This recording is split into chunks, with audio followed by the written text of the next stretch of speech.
Je sais pas si vous avez remarqué, mais sur YouTube ou sur Internet, tous les blogueurs et les vlogueurs, et les vlogueurs vidéo, les blogueurs à l'écrit, qu'on voit là, qui sont présents sur le marché français ou même sur le marché américain, il y a une constante, excusez-moi, c'est que ils donnent une image d'eux suroptimisée, c'est du marketing en fait. Ils se mettent en avant, c'est compréhensible, ils font un business, ils vendent des formations, ils vendent de tout, du coaching, des prestations de services, ça c'est ok. Mais du coup, ils sont dans la vente pure en permanence et donc on voit pas l'envers du décor. Pour parler clairement, on les voit pas dans des situations négatives, jamais. On les voit pas dire des grossièretés, on les voit pas parler de nana, de bites, couilles, de se bourrer la gueule avec de l'alcool. Ça, enfin, on les voit rarement déraper, si ce n'est jamais en fait. Donc je trouve ça un peu hypocrite parce que voilà, c'est les mecs, je lis des livres, je me forme tout le temps, je vous aime, on est tous ensemble, on va réussir, je mange bio, et puis j'aime ma mère, et puis machin, et trucs, il faut arrêter 2 secondes, il y a qui... Enfin, je connais pas, j'ai pas rencontré beaucoup de mecs qui sont comme ça dans la vraie vie, la plupart, on a tous des béquilles, on est tous de travers, on a tous pris des jetons, on a tous des trucs qu'on n'a pas digérés, etc., etc., etc., donc je trouve que le contact devrait être plus simple, plus authentique. Quand on est un blogueur, je trouve qu'on devrait moins cacher l'envers du décor. Donc moi, vous connaissez mes blogs Thaïlande et du Costa Rica, donc ça m'a assez été reproché. Il y a même des gens qui veulent pas travailler avec moi parce que je suis censé être pourri et merdique à l'intérieur, être sale, etc. En même temps, il y a un paquet du public qui adore, qui trouve enfin quelque chose qui est pas formaté, marketing, qui est un peu vrai, quoi, qui sent un peu le vrai avec, bah ouais, bah là, je suis désolé, mais arrêtez, la vérité d'un être humain, c'est pas tout rose comme ils nous servent tous sur un plateau. C'est tout cabossé, c'est gris la plupart du temps, on fait tous des conneries, on fait tous des saloperies aussi de temps en temps, on a tous des moments où on est abattu, enfin c'est voilà, et donc et puis on fait tous, enfin voilà, on est humain, quoi, c'est ça être un humain, et donc moi j'ai toujours pris le parti de faire des choses un peu plus vraies et authentiques. Et aujourd'hui je vais pas vous décevoir, je vais vous montrer ce que je devrais pas vous montrer. Voilà, j'ai en fait à tous les voir faire des vlogs, je me suis dit tiens, je vais me sortir ma caméra dans ma vraie vie et puis je vais essayer de me filmer. Bon, c'est chiant. C'est vraiment relou, pour être franc, c'est vraiment relou de faire des blogs avec sa caméra et tout, de se filmer dans la rue, dans la vraie vie, ou dans ce qu'on fait, c'est quand même une contrainte. Mais alors après, ça peut être marrant. Et donc, bah, je me suis pas raté pour la première tentative. Donc tout démarre tranquille. C'était donc il y a 1 mois et demi. Je dois donc quitter Bangkok pour aller au Costa Rica. Voilà. Donc il est minuit, donc je prends toujours le même vol. Il décolle, je navigue avec Emirates, qui est ma compagnie fétiche, et je prends le vol de 1h05 du matin à Bangkok, qui m'emmène pour Dubaï, et de Dubaï, je me retrouve à Madrid, et j'ai 2 heures d'escale environ à Dubaï. Alors ce qui est cool en Thaïlande en fait, c'est qu'on a une limousine, une BMW série 7 mise à disposition avec chauffeur à chaque fois qu'on quitte la Thaïlande.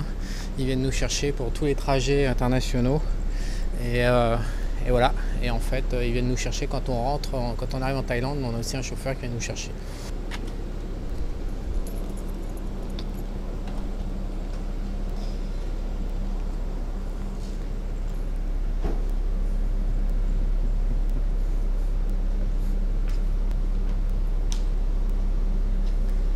Ok, so yes.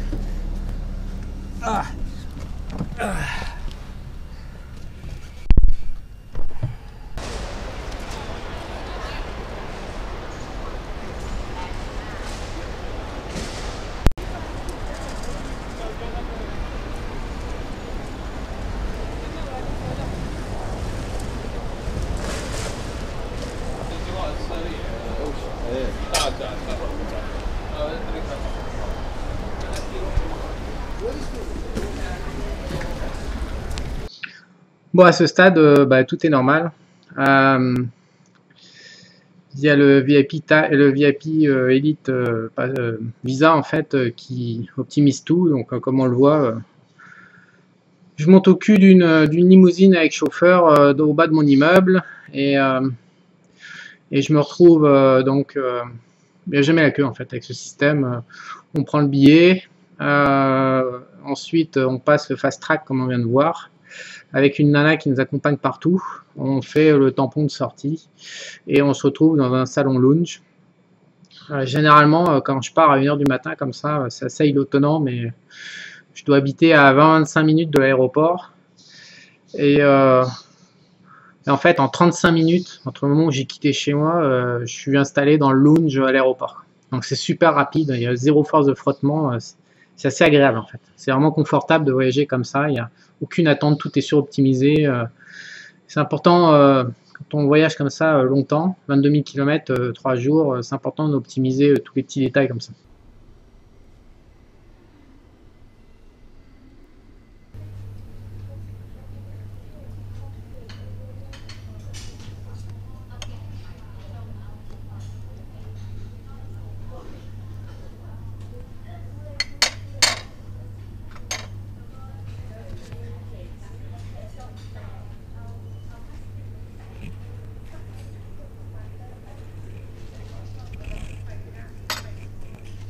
En fait, j'ai arrêté de boire de l'alcool. Je buvais normalement, comme tout Français, je vais boire un verre de vin par jour, ou 2 verres, et puis 4 jours par semaine, quoi, un truc comme ça. Et au mois de février de cette année, j'ai arrêté, comme ça, du jour au lendemain. Je buvais parce que j'avais un certain... Pour rien vous cacher, je buvais un peu par sentiment de solitude. Et en fait, ce sentiment de solitude qui me pétait les burnes depuis toute ma vie a disparu en 2016. Je sais pas pourquoi. En février, il a disparu. Au Costa Rica, ça s'est fait comme ça quasiment du jour au lendemain. J'ai arrêté de me sentir seul dans la vie. J'ai jamais été un gros buveur. Tous mes potes se foutent toujours de ma gueule parce que je bois pas assez ou pas. Je me mets pas la tête au carré ou je suis bourré assez rapidement. Enfin, quand même, pour moi, je buvais un petit peu. Ça me dérangeait. Et puis je savais surtout que je buvais pas par intérêt, pas par goût, mais je savais que je buvais parce que je compensais. Mais je savais pas ce que je compensais, mais je savais que c'était pas clair. Et en février, j'ai trouvé, voilà, je compensais la solitude. Du jour au lendemain, j'ai arrêté de picoler. Mais vraiment, du jour au lendemain, ça s'est arrêté. Donc là, aujourd'hui, je picole, allez, 2 verres de vin par mois, voire 3 verres de vin par mois, et je picole plus d'alcool. Mais il y a un moment où c'est sacré, où je continue de picoler, c'est dans la 380 d'Emirates. Ça, je continue vraiment à me démater la tronche. Je sais pas, c'est une espèce de... C'est un rendez-vous, voilà. Dans l'année, je me démate la tronche en l'air chez Emirates. Voilà, c'est comme ça. Et donc, généralement, c'est que je monte bourré dans un avion. Déjà, je me travaille dès le départ, avant même d'avoir décollé. Déjà, généralement, je commence à me charger un petit peu au lounge. Et donc, ce qui se passe aussi, c'est que j'étais en phase de régime au mois de mai. Et donc, quand on fait des régimes, une fois par semaine, il faut rehausser le métabolisme de base en mangeant un peu plus. Et j'avais calculé pour pouvoir me rehausser mon métabolisme de base pendant mon trajet chez Emirates. Pourquoi? Parce qu'il faut savoir qu'à Dubaï, tout le deuxième étage de l'aéroport, qui est énorme, il est destiné au business. Le premier étage est au first class, et puis tout le rez-de-chaussée, c'est là où tout le monde va quand on a un billet normal. Et donc sur l'étage des business, c'est des kilomètres à plus en finir de restaurants, de bouffe du monde entier. Il y a du grand cru classé français dans tous les sens, des bouteilles de champ et tout. Enfin, c'est une abondance de nourriture qui est assez exceptionnelle. Et c'est pas mauvais. Donc j'avais prévu voilà, de m'éclater la panse dans ma halte à Dubaï, au lounge, avec mon billet business. Voilà, c'était ça mon plan. Mais je commence déjà à me travailler au sol dans le lounge avant le démarrage. Bon, j'ai une tradition en fait, c'est de toujours monter complètement bourré dématé dans un avion en fait. Et à l'intérieur, je m'achève. Et donc là, après le business lounge d'Emirates, je suis déjà pas mal chargé. Et donc je me dirige vers la 380 d'Emirates. Mais en fait, je commence à avoir un peu de mal à... Je commence à avoir un peu de mal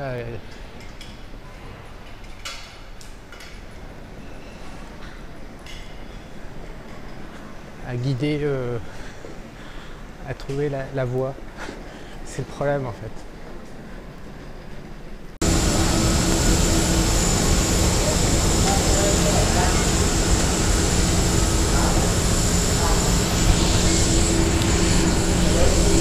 Si j'ai un conseil à vous donner, c'est toujours arbitrer un A380, prendre une escale plus longue et utiliser un A380. C'est un avion qui est vraiment génial, je l'adore, c'est le meilleur au monde.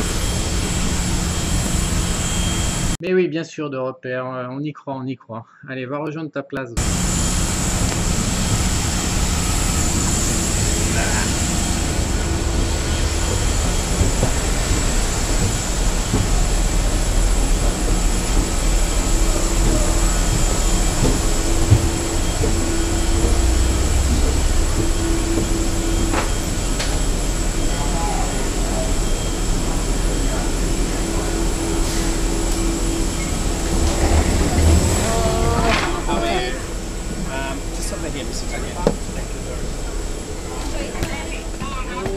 Straight to your right. Right. Do you need some help? You okay? It's okay. Thank you very much.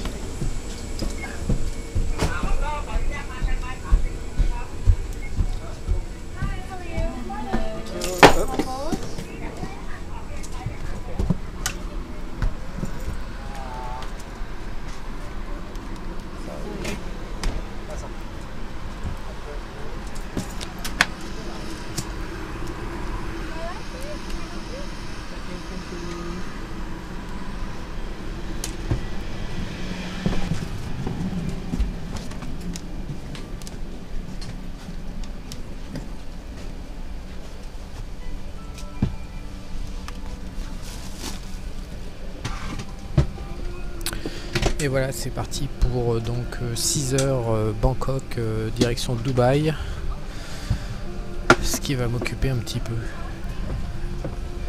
Donc la business class de la 380.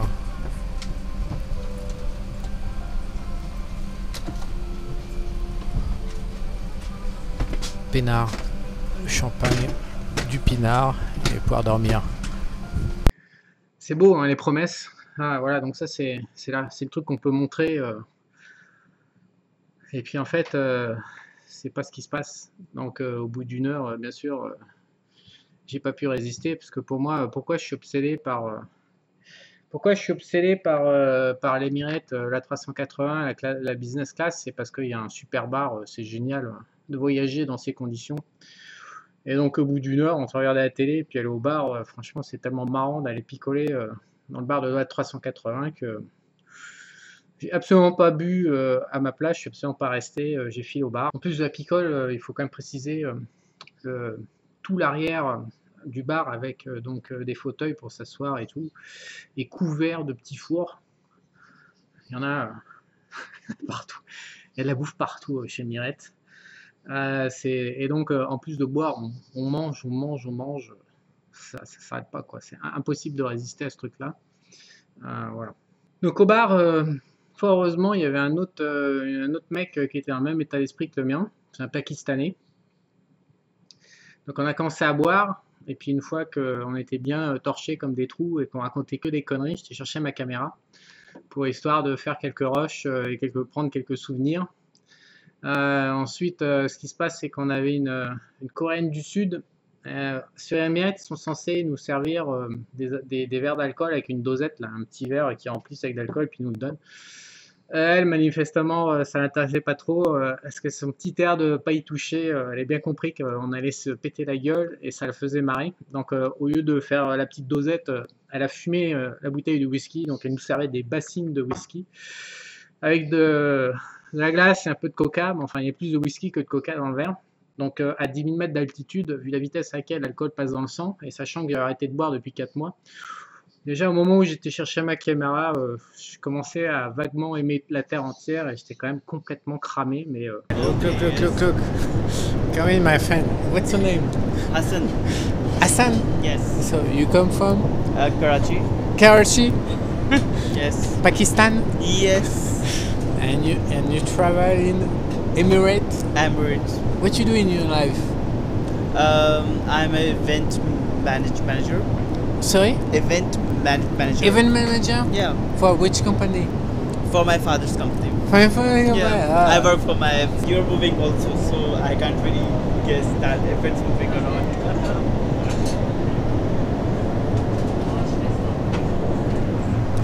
The truth is. Okay, yes, it's a little bit moving. Yes. Moi, stade, comme vous pouvez le voir, on a l'air joyeux, mais c'est une blonde qui nous sert. Et la blonde, elle respecte les codes. Elle nous envoie des doses normales d'alcool. Et donc, voir entrer la Coréenne du Sud en scène, elle va nous tuer. Mais elle va nous tuer la tête. On va fumer une bouteille, elle va nous tuer. On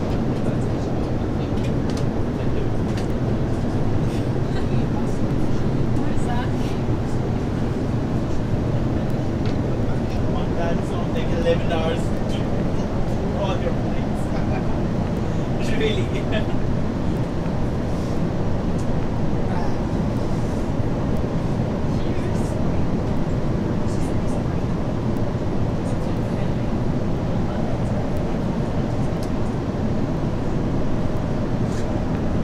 What's your name? And go on. And you? Yeah, what's your name? You. Hassan. Hassan. Hassan. From Pakistan. What about you? I changed my battery. Now battery very good. My name is Charlie. Charlie. Charlie. Hi, Charlie. French. French. Johnny from France. Okay. Yes. And Charlie can finish. Charlie can't finish his drink right now. That's so. Charlie can finish. Go to sleep. Ready to sleep? Almost. Just little Okay, bit. Johnny's brain. Bon, donc après, là, comme on peut voir, on est un peu pété. Et donc, j'ai été me coucher. Et il y a un truc que j'ai pas du tout calculé. C'est que le tronçon entre Bangkok et Dubaï, dans le sens retour, il est assez court. Il fait 5h ou 5h30. Donc, le temps de se péter la gueule et de raconter plein de conneries au bar, il s'est écoulé 2h30. Comme on a vidé facilement une demi-bouteille de whisky à deux, et que moi je bois plus, là, quand j'étais me coucher, je fais trou noir. Et c'est pas en 2 heures de temps qu'on règle l'histoire, c'est pas en 2 heures de sommeil derrière qu'on règle et qu'on cuve ce qu'on s'était mis dans la tête. Donc à l'atterrissage à Dubaï, j'étais réveillé par la voix qui dit que voilà, on va atterrir et qu'il faut remettre l'avion en état d'atterrissage. Donc là, je sors de mon sommeil d'alcoolique où je comprends rien du tout, mais je suis complètement largué. Je suis vraiment dans un sale état en fait. J'ai vraiment besoin de 5-6 heures pour cuver, je comprends rien. Et c'est là où ça va pas devenir super glamour. C'est que je suis en train de checker un peu ce qui se passe en moi et je sens que j'ai une vague envie de vomir. Et voilà, et on est en train d'atterrir et à l'atterrissage, on ne nous laisse pas aller aux toilettes à l'atterrissage comme vous savez tous. Donc j'essaye de me retenir et puis en fait j'y arrive pas. Donc je commence à me... je suis complètement dans les vapes, quoi. Je comprends à peine ce qui m'arrive et donc je commence à me vomir dessus comme ça m'est jamais arrivé. Je vomis dans une business class. Je sais pas quoi faire et tout, ça, je vomis quoi. Mais je vomis. Donc je suis couvert de gerbes, j'en ai sur le fut, j'en ai partout. Il y en a plein à la caméra, c'est pour ça que j'ai pas de rush après. Et bon bref, voilà, je sors, c'est simple, on nous emmène pour passer à la sécurité. La seule image que j'ai, c'est je vois bien à gauche le couloir de sécurité. Et en fait, mon corps il dit non, quoi, il dit stop, je peux pas, quoi. Je peux pas bouger, je suis complètement plié. Je suis vraiment, il y a no power à l'intérieur. Donc je vois à droite une espèce de couloir qui rejoint d'ailleurs, en fait c'est l'autre arrivée pour les classes économie. Je le connais parce que quand je suis en classe économie, si vous êtes à Dubaï et qu'il y a une énorme queue quand vous déboulez, quand il y a 3, 4 ou 5 à 380 qui déboulent et qui larguent 1000 ou 1500 personnes comme ça sur quelques dizaines de minutes, le passage de la sécurité ça peut traîner. Donc si vous connaissez l'astuce, il y a juste un couloir et vous sortez du rang, vous prenez le couloir et vous retombez sur le passage de sécurité pour le business qui est souvent vide en fait. Voilà, donc il y a un couloir au milieu qui fait la jonction entre les deux. Je vous recommande de l'emprunter, ça mange pas de pain, ça vous évite facilement une demi-heure de queue. ce qui est pas désagréable. Bon, donc je m'installe dans ce couloir et bah, j'ai pas grand-chose hein, comme souvenir. Je vois juste une pendule, je me mets sous la pendule, je me dis Charles, pendule, correspondance, tu t'endors pas. Voilà, donc bah, le fameux plan qui consistait à aller au salon lounge extraordinaire de la business de Dubaï pour Emirates, bah, a priori je l'ai pas vu. Hein. Je sais pas ce que j'ai fait parce que je me souviens de rien. J'ai bien dû rester dans les 2 heures sur le banc, à mon avis, histoire de récupérer un petit peu. Je sais vraiment, j'ai aucun souvenir. J'étais en trou noir. J'ai aucun souvenir d'ailleurs de m'être traîné jusqu'à ma correspondance. Le seul souvenir qui me reste entre le banc sous la pendule, après le souvenir suivant, c'est je suis dans l'avion, je suis dans un avion, je suis en train de m'allonger, et là il y a une hôtesse qui se penche au-dessus de moi et qui dit non, non, non, mais vous pouvez pas dormir, on n'a pas encore décollé, vous pouvez pas décoller allongé. Je me renvoie à lui dire oui, bien sûr, t'as raison, ouais. T'as raison que je vais pas décoller allongé en train de dormir. Je dis oui, bien sûr, je reste debout et voilà, et je m'allonge, et je m'endors et je fais trou noir à nouveau. Donc bah, je me réveille. Donc j'ai filmé ce que j'ai vu au moment où je me suis réveillé, parce que quand je me suis réveillé, bah, je sais pas où j'étais à nouveau. Quand on se réveille comme ça avec une grosse claque d'alcool, il y a quand même 5-10 minutes où le cerveau il faut qu'il se branche quoi. Et c'est une drôle de sensation que se réveiller comme ça après une claque d'alcool dans un avion, dans les airs. On se demande où on est, qu'est-ce qui se passe, où on va. C'est assez hardcore. Généralement, ce qu'on peut se souvenir, les mecs généralement qui se réveillent d'une claque d'alcool, c'est ils regardent la nana qui est à côté d'eux dans le lit, dans un hôtel, ils regardent ce qu'ils ont tapé alors qu'ils n'ont aucun souvenir de la fille. Mais là, se réveiller comme ça dans un avion, c'est étonnant. C'est assez amusant d'ailleurs. C'est assez. Voilà. Donc en fait, bah, je me suis réveillé et je me suis réveillé 6 heures plus tard. Donc ma principale inquiétude au réveil, c'est de me dire est-ce que je suis dans le bon avion, est-ce que j'ai pris la bonne correspondance, où est-ce que je suis quoi, où est-ce que je suis quoi.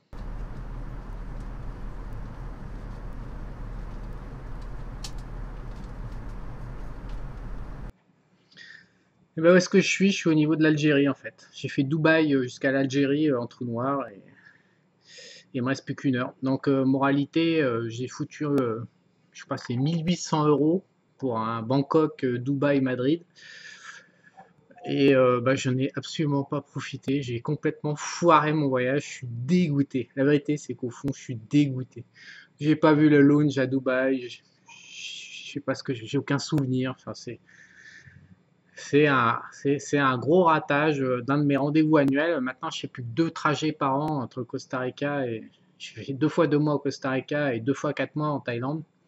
Et donc, je suis dégoûté. J'ai raté complètement ma correspondance. J'ai raté tout mon délire. Voilà. Oh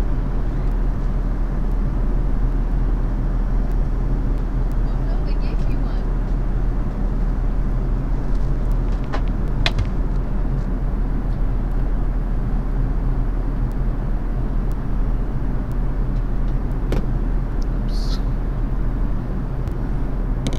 Voilà, donc c'est comme ça que s'est achevée ma première tentative de vlog vidéo sur ma vie perso, dans des odeurs de gerbe sur moi pendant 10 heures, c'était infect, infect.